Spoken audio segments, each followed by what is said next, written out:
Assalamualaikum warahmatullahi wabarakatuh. Apa kabar semua? Semoga semua dalam keadaan sehat walafiat. Amin. Baik, hari ini materi kita adalah mengenai pembuktian ya. Jadi pada prinsipnya secara umum pembuktian itu merupakan landasan dari penerapan sebuah bukti ya.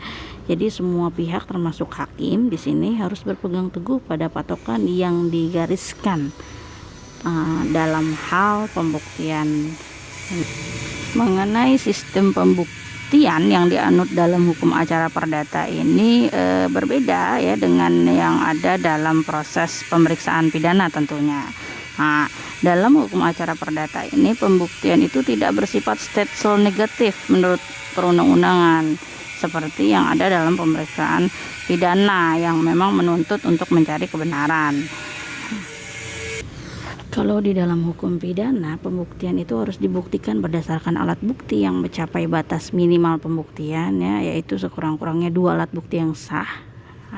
Dalam arti itu harus memenuhi syarat formil dan material, dan di atas pembuktian yang mencapai batas minimal tersebut juga harus didukung lagi oleh keyakinan hakim tentang kebenaran keterbuktian kesalahan terdakwa itu. Nah, itu adalah sistem pembuktian yang dianut pasal 183 Kitab Undang-Undang Hukum Acara Pidana. Jadi itu pembuktian di acara pidana. Jadi intinya bukti itu harus mencari yang dicari atau kebenaran harus terungkap itu untuk di pidana.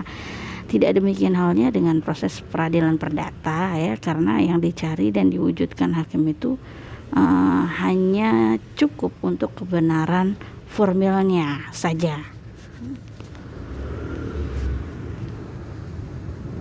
Artinya di sini hakim yang dituntut harus yakin berdasarkan dari dalam hati sanubari hakim ini dituntut keyakinan dalam hal proses pembuktian di hukum acara perdata ini.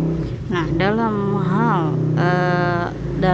hal ini, dalam rangka mencari kebenaran formil ini juga perlu diperhatikan beberapa prinsip yang harus dijadikan pegangan bagi hakim maupun bagi para pihak untuk mencari alat bukti ini ya. Di antaranya yang pertama, dalam hal pencarian pembuktian ini di kasus acara perdata, tugas dan peran hakim di sini bersifat pasif. Maksudnya apa pasif di sini? Artinya pasif di sini bukan hanya sekedar menerima dan memeriksa apa yang diajukan oleh para pihak ya, tetapi juga tetap berperan dan berwenang menilai kebenaran fakta yang diajukan ke persidangan. Nah, jadi ketentuannya itu hakim tidak dibenarkan mengambil prakarsa aktif ya. Jadi tidak dibenarkan hakim meminta para pihak mengajukan atau menambah pembuktian yang diperlukan. Artinya hakim hanya sifatnya menunggu yang berperkara lah yang mengajukan bukti-buktinya. Kemudian yang selanjutnya, putusan yang diputus oleh hakim harus juga berdasarkan pembuktian fakta. Jadi hakim di sini tidak dibenarkan mengambil keputusan tanpa pembuktian ya. Jadi kunci ditolak atau dikabulkannya gugatan harus berdasarkan pembuktian yang bersumber dari fakta-fakta yang diajukan oleh para pihak ya. Jadi pembuktian juga hanya dapat ditegakkan berdasarkan dukungan fakta-fakta. Jadi pembuktian tidak dapat ditegakkan apabila tidak ada fakta-fakta yang mendukung di dalamnya. Oke, selanjutnya terdapat perbedaan yang prinsipal di sini ya antara kekuatan pembuktian yang melekat pada alat bukti acara pidana dan perdata. Baik, sekarang kita lihat berdasarkan pasal 183 Kitab Undang-Undang Hukum Acara Pidana, batas minimal pembuktian dalam acara pidana itu kan yang tadi sudah seperti pertama saya jelaskan ya, sekurang-kurangnya 2 alat bukti yang sah yang memenuhi syarat formil dan material. Kemudian juga batas minimal itu berlaku secara umum untuk semua jenis alat bukti. Dan pada saat sistem pembuktian acara pidana tidak dikenal alat bukti yang memiliki kekuatan pembuktian yang sempurna dan menentukan, tapi seluruh jenis alat bukti hanya mempunyai nilai kekuatan pembuktian bebas. Ini kalau di hukum acara pidana. Berbeda lagi di penerapannya jika kita berbicara dengan hukum acara perdata. Nah, dalam hukum acara perdata, tadi kan pidana, sekarang kita berbicara perdata ya. Kalau dalam hukum acara perdata, setiap alat bukti itu memiliki batas minimal pembuktian yang berbeda antara yang satu dengan yang lainnya. Itu. Nah, bukan hanya batas minimal pembuktian saja yang berbeda, namun juga nilai kekuatan yang melekat pada masing-masing alat bukti itu juga tidak sama. Nah, jadi tidak sama. Mengenai hal ini itu diatur dalam, kalian bisa lihat ya, silahkan dibuka kitab Undang-Undang Hukum Perdata pasal 1908. Di situ dijelaskan mengenai nilai kekuatan pembuktian masing-masing alat bukti itu berbeda-beda. Selanjutnya mengenai jenis alat bukti ya. Sekali lagi ini berbeda ya antara penerapan dalam perkara pidana dan perdata. Tidak sama jenis atau bentuk alat bukti yang digunakan. Kalau dalam, kita berbicara pidana dulu.